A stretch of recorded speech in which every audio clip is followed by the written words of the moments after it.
নমস্কার। আজ আমার নিবেদন কবি শুভ দাশগুপ্তের লেখা কবিতা 'দিদি'। সম্পূর্ণ কবিতাটি শুনে আপনাদের মতামত জানিয়ে আমার পাশে থাকবেন।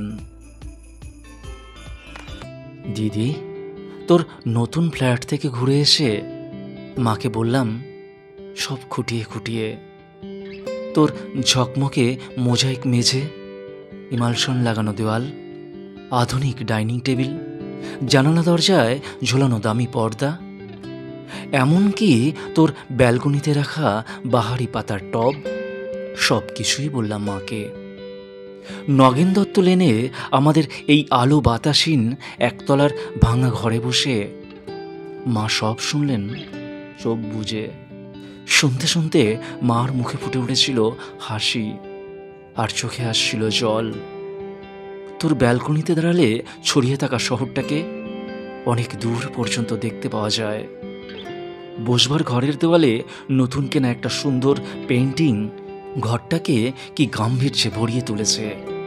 এ সব কিছুই মাকে বললাম। চোখ বুজে শুনতে শুনতে মার মুখে ফুটে উঠেছিল হাসি, আর চোখে আসছিল জল।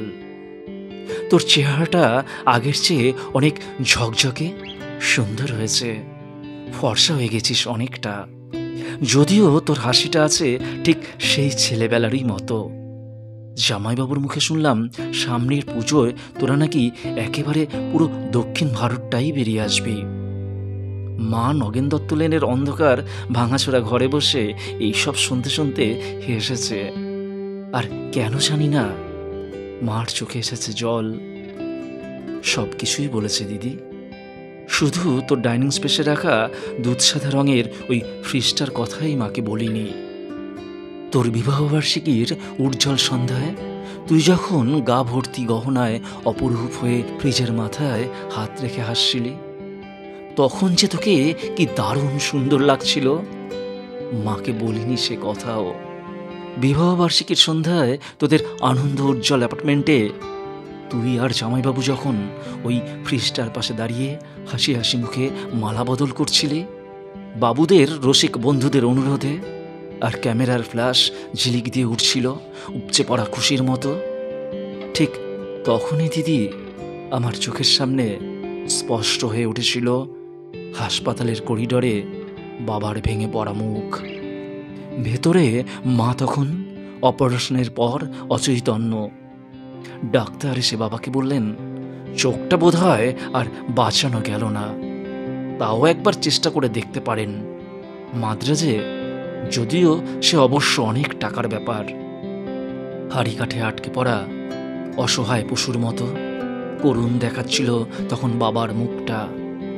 সিঁড়ি দিয়ে নেমে আসতে আসতে বাবা আমার কাঁধে হাত রেখে বলেছিলেন, কমলাকে সারা জীবন শুধু দুঃখ কষ্টই দিলাম, সুখ দিতে পারলাম না, আর ওর চোখ দুটো চলে গেল, সবই আমার কপাল। দিদি, অনেক দরদস্তর চাপাচাপির পর তোর বিয়েটা যখন আরও কয়েক ভরি সোনা আর একটা ফ্রিজের দাবিতে আটকে পড়েছিল অনিশ্চয়তার ঘেরাটোপে, বাবা তখন কাউকে না জানিয়ে চড়া সুদে ধার করেছিলেন অনেক টাকা। সামান্য মাইনের প্রাইভেট কোম্পানির চাকুরি করা বাবা বেঁচে থাকতে থাকতে অন্তত একটা মেয়েকে পার করার দুরন্ত আশায় ঝুঁকি নিয়ে ফেলেছিলেন অনেকটা। চোখের জল আর রজনীগন্ধার সৌরভে পেছনে ফেলে তুই চলে গেলি, পড়ে রইলাম আমরা, মা আর আমি। আর পড়ে রইল নগেন দত্ত লেনের অন্ধকার ঘরে বাড়তে থাকা সুদের বোঝার চাপে তলিয়ে যাওয়া একটা সৎ মানুষ, তোর বাবা, আমার বাবা। দিদি, তোর গা ভর্তি গয়না আর ওই দুধসাদা ফ্রিজের কথা মাকে বলা হয়নি কিছুতেই।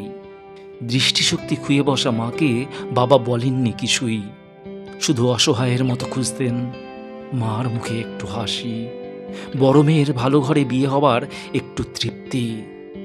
সে হাসি খুঁজতে খুঁজতে ক্লান্ত বাবা চলে গেছেন। এখন নগেন দত্ত লেনের ভাঙা ঘরে বসে মা আর আমি আনন্দেই আছি। একটা আনন্দই বোধহয় সবচেয়ে বড়। এ বাড়িতে আর কোনোদিন সানাই বাজবে না, সানার সানাই রজনীগন্ধা, বেনারসি, হইচই এই সব অপ্রাসঙ্গিক হয়েই থেকে যাবে চিরকাল। নমস্কার, কবি শুভ দাশগুপ্তের লেখা কবিতা দিদি কবিতাটি আমার কণ্ঠে যদি এতটুকু ভালো লেগে থাকে তাহলে অবশ্যই একটি করে লাইক এবং কমেন্ট করতে ভুলবেন না। আর যারা নতুন আছেন অবশ্যই আমার এই ক্ষুদ্র চ্যানেলটিকে সাবস্ক্রাইব করে আমার পাশে থাকবেন। সকলে ভালো থাকবেন এবং সুস্থ থাকবেন সব সময়। নমস্কার।